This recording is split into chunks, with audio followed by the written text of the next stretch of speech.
they had three major policies that were going to be followed. First, Lucifer says, we have to make sure that people, humans, get to believe that Satan and his angels do not really exist. You know, Roger, that's interesting because a recent research study report that I read indicated that in a national survey, I believe it's over 75% of people do not really believe in a real tangible devil. But there is one. Oh, yeah. The next thing, the three-parts policy that they had adopted there, the second one was to find a way of being able to get total control of people's minds. And that would be done by taking hypnotism out of the realm of the occult and introduce it as a new science for the benefit of mankind. They felt that by taking hypnotism out of the realm of the occult and introducing it as a new science for the benefit of mankind, they could then use people of great renown, educators, people of capacity, that would do great things, such as supposedly regress people in time to former lives.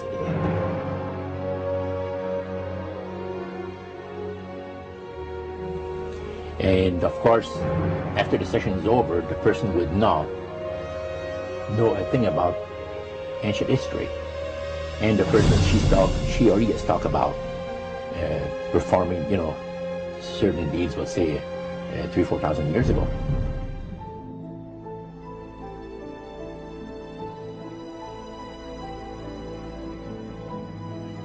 But this was their strategy. Now, what this would do for the thing is this, that it would create in the minds of the general public, solidly set in the mind of the general public, an unwavering trust in that great deception.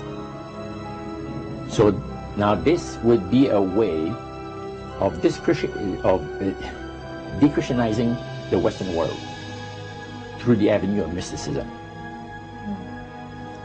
The three things were, number one, that they did not want Satan did not want the human family to think that he or his angels existed. Right.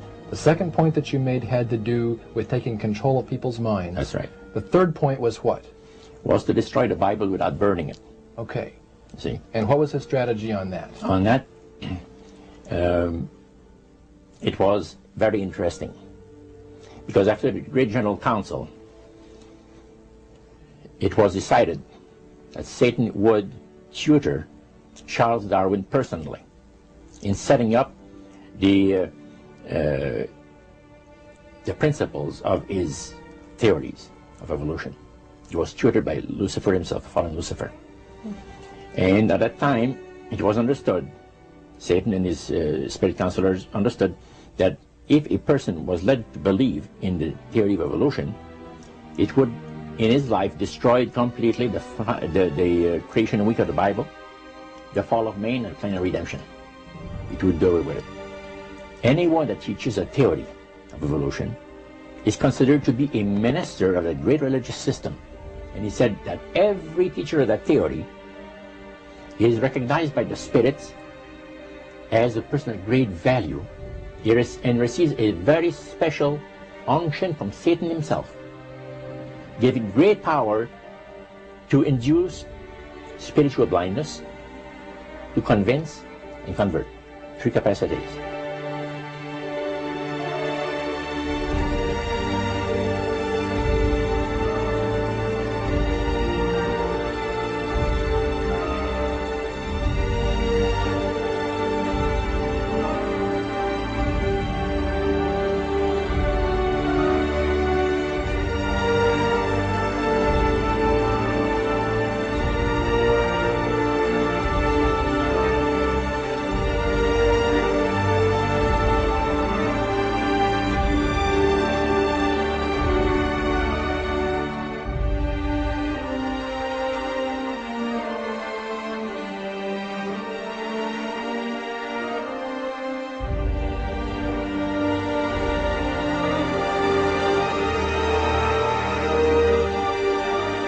This is the grain plain, the Master's grain plain, for harvesting the nations, for harvesting the multitudes of the earth. into his cause just before the close of the great controversy between the forces of good and evil. It's going to be done in a unique manner. This grand plan is going to take people are going to eat the stuff, because it says spirits, demon spirits, will declare themselves to be inhabitants of far distant planets in the galaxies that are coming to warn the inhabitants of planet Earth of the impending destruction of the planet unless something seriously proper is done to avoid it.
Use this metaphor. If you think about Aladdin and his lamp, you've probably heard of that one.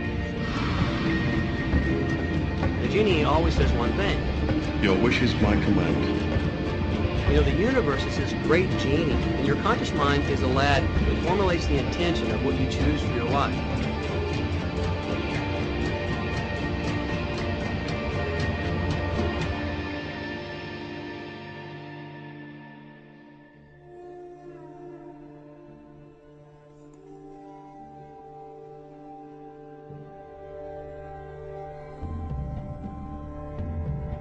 At the very heart and core of all these secret societies lurks the Kabbalah. It is a method of encoding information through a system of mathematics and numbers. These people that belong to the secret societies never dared to write down in any language what they knew, what it was that they were guarding, because then someone could steal it and then the secret would be out. So they took this knowledge and they made it occult through a system of encoding, encryption, one of which is mathematics, numbers. Another is architecture. Everybody wonder, why do they have a fraternal organization called the Freemasons? Aren't those the guys that build walls? You bet they do. But every wall they build contains the secrets that have been kept and maintained throughout the ages, and it's encoded in the architecture and in the measurements of the buildings and in the mathematical formulas used to derive the geometry, the shape, the length and breadth and height of rooms. It's all encoded there.